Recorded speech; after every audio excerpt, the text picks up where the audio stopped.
Rewind, you can buy Vita and PlayStation 3 games on the PlayStation Network again. Does Sony punish developers when we don't buy games on day one? Xbox GamePass on iOS starts today. And is Halo coming to the Nintendo Switch? David Jaffe, the guy credited with creating God of War, had a podcast recently where he was talking to John Garvin, who was the creative director and writer on Days Gone. He called the internet's attention when he implied that, well, actually, let me just play it. Metacritic score is everything. If you're the creative director on a franchise and your game's coming in at a 70, you're not going to be a creative director on that franchise for very long. Even if it sells, so you think sales don't trump Metacritic? I think that if you are Disney, you can't afford to make a shitty movie even if a bunch of people go to see it. If you love a game, buy it at fucking full price. I can't tell you how many times I've seen gamers say, yeah, I got that on sale. But how do you know you love a game until you've played it?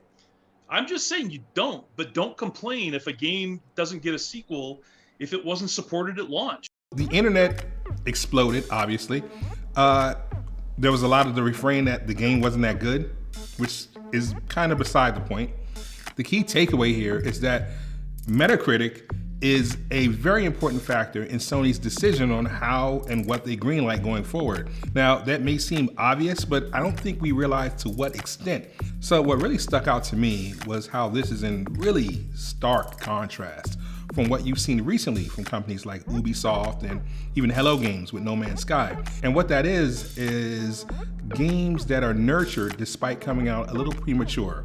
The publisher will take advantage of audience feedback and continue to iterate and fix and improve the game until it reaches a point where the game is great. That's the real takeaway of this story. I don't want to vilify the creative director or throw stones at Days Gone, because that's not what this is about, and I really think that's the wrong take.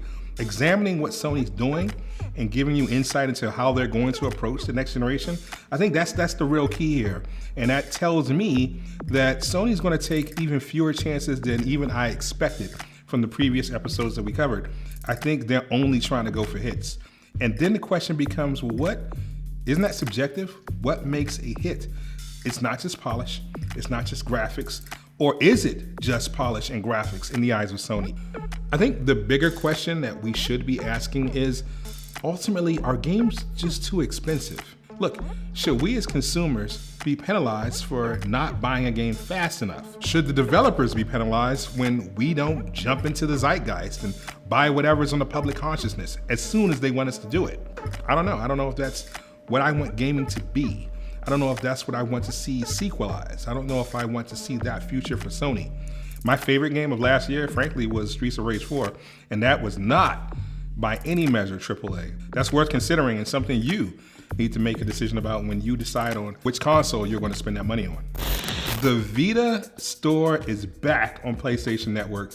Just last week, Sony announced that they were going to take it away, as well as PlayStation 3 games. But what's more interesting is the message that Sony gave explaining their decision to reverse course. Recently, we notified players that PlayStation Store for PS3 and PS Vita devices was planned to end this summer. Upon further reflection, however, it's clear that we made the wrong decision here. So today, I'm happy to say that we will be keeping the PlayStation Store operational for PS3 and PS Vita devices. PSP commerce functionality will retire on July 2nd, 2021 as planned. When we initially came to the decision to end purchasing support for PS3 and PS Vita, it was born out of a number of factors, including commerce support challenges for older devices and the ability for us to focus more of our resources on newer devices where a majority of our gamers are playing on. We see now that many of you are incredibly passionate about being able to continue purchasing classic games on PS3 and PS Vita for the foreseeable future. So I'm glad we were able to find a solution to continue operations. I'm glad that we can keep this piece of our history alive for gamers to enjoy, while we continue to create cutting-edge new game worlds for PS4, PS5, and the next generation of VR. Thank you for sharing your feedback with us. We're always listening and appreciate the support from our PlayStation community. Let's look at what actually happened. Sony decided that they wanted to focus on putting out new things and supporting new things. Fans objected, not just because they were losing access to a really valuable piece of PlayStation history. It really highlighted that Sony might have been a bit short-sighted. Once again, this is continuing a narrative that we're starting to see over and over again. If you don't support both fans, the new and the old, if you don't try to cultivate some kind of growing ecosystem, some kind of growing culture, some kind of historic community, I can't say I know where Sony is going to go. I guess we'll see. By the time this comes out, xCloud is coming to iOS and other platforms today in limited release. That's the catch, in limited release. It is through invitation only. They're doing a staggered launch. If you are an Xbox Game Pass Ultimate subscriber, you could be selected to try xCloud on iOS devices. I have personally, as a personal anecdote, I've been waiting to try this thing since 2019 when it was revealed at E3 that this was the direction that Microsoft would be going in.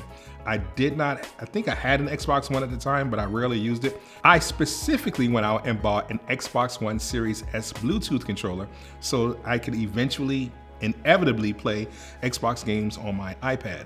I did not expect or understand what Microsoft's ultimate vision for Game Pass was. I just knew that I wanted to be a part of it. I wasn't sure if I was ever going to get an Xbox console. I didn't know what that future looked like, but I knew that if there was an opportunity to play the Xbox on my iOS device, specifically my iPad, I think at the time I might have been thinking about my MacBook Pro, but specifically my iPad, I knew I wanted to be a part of that. So if you want to play your Xbox One games, your Xbox One library, and as I understand it, it's not clear if it's going to support the entire Xbox Game Pass library. We don't know if it's going to be select titles. They really haven't said much about it yet. But even if it's just the first party games, which I'm really hoping that it is, that's a big deal.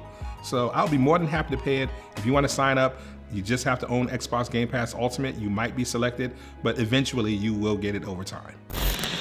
Destin, if you aren't following Destin, he has a fantastic channel where he talks about the game industry and analyzes the news just like this one is doing. I would encourage you to check it out, and you can find the link for Destin's channel below. But he posed the question, if Xbox Game Pass Ultimate is coming to the Nintendo Switch. The latest, most insane rumor I've seen online is that Xbox Game Pass, meaning Halo, is coming to the Switch. Okay, we gotta go over this one, internet. No. This probably isn't happening. This is a rumor that has been going around online, and it's one of the further out there rumors I have seen, and I just wanted to talk about it for a bit. As a counterpoint to Dustin, I want to propose that we will see some version of the Xbox Game Pass Ultimate on the Nintendo Switch. I think that makes sense, and here's why. It behooves both Microsoft and Nintendo for such a service to exist. Right now, in order to get very high-end AAA games on the Nintendo Switch service, you've got to compromise a lot. It takes a huge graphic hit, a tremendous amount of resources to put AAA games on the platform, and frankly, most of the AAA companies just aren't interested in doing it. We've seen some, like The Witcher and Doom Eternal, make their way to the device, but not without tremendous sacrifice. And sure, we're getting portability, that's fantastic, that's why we bought the Switch, but many people would argue that that sacrifice hasn't been worth it. Well, the answer, as we've started to see on some Nintendo titles, is having the game streamed. We've seen titles like Hitman 3 get streamed to the platform, and I think we'll see a lot more of that. And having something like the Xbox Game Pass on the Switch makes it seem like a reality that's just in grasp. Except for one major thing that I think many people are overlooking, and that thing is that most of the titles that you'll find on Game Pass are already available and doing exceedingly well on the Switch. Case in point, here's an example. Dotemu, they put out Streets of Rage 4. There's an upcoming Ninja Turtles game coming out on all platforms. Now, on Nintendo Switch, these titles shine. They sell extraordinarily well for the company, and they don't need a Game Pass. People want those kind of games on Switch, and there's very little competition for it. It's prime on that kind of platform. Now, on Xbox and PlayStation 4, where you have tons of games to choose from, those games could get and often get lost in the shuffle. The idea of Game Pass on those platforms is to sort of curate and give gamers an opportunity to try new experiences and eventually purchase those games or get hooked on those games and buy the DLC for them once they enjoy playing them. However, if you like Xbox games and you enjoy those games but you don't want to buy an Xbox, or you want to play those same games on the go, now the Switch is looking very, very attractive. For Nintendo, it sells their hardware. Now sure, you could play those same things streaming on an iOS device, but the appeal of having a portable, ergonomically created for gaming system that allows you to play Nintendo's top games as well as Microsoft's games, and all Nintendo would have to do is provide a platform and give Microsoft whatever the cut they're asking for, probably 30%. That's a win for Microsoft and Nintendo. Microsoft gets your monthly money without forcing you to buy new hardware, and it's no skin off their back. It's additional revenue. Could an Xbox Game Pass with very limited first-party titles from Microsoft appear on the Nintendo Switch? Yeah, actually, I look forward to something like that. I don't think we'll get the huge 100+ library of games that we see on every other platform that the Game Pass appears on, but a very focused first party only, and by first party I mean first party and second party, meaning Bethesda and whoever else Microsoft acquires. If those games appear streaming on the Nintendo Switch and you pay Microsoft the service fee and I don't know, maybe Nintendo a small fee, I don't know how they'd work that out. If you could do something like that, that would be an incredible combination, and I'm all for that. So that's it. That's the week in a nutshell. Just before we started shooting, EA dropped a trailer for Apex Legends. Last week, they promised that whatever they showed would link us directly into Titanfall, and Titanfall was a huge game. A lot of people want a sequel. I don't know if that's going to happen, but this is where we start to see the Titanfall lore bridged with the Apex Legends universe. And that's a big deal. So hopefully this trailer reveals that. I'm not going to go too much into it. I'll leave with the trailer.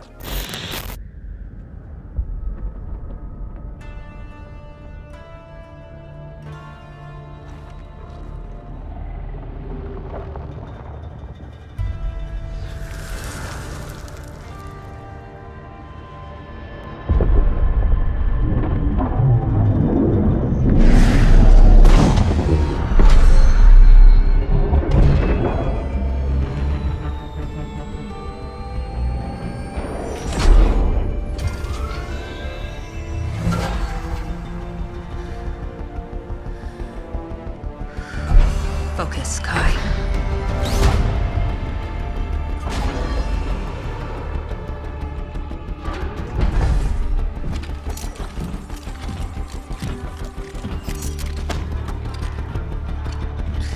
Try adding another 0 to that number. He doesn't renegotiate, love. Now unload and get lost. Can I speak to your manager?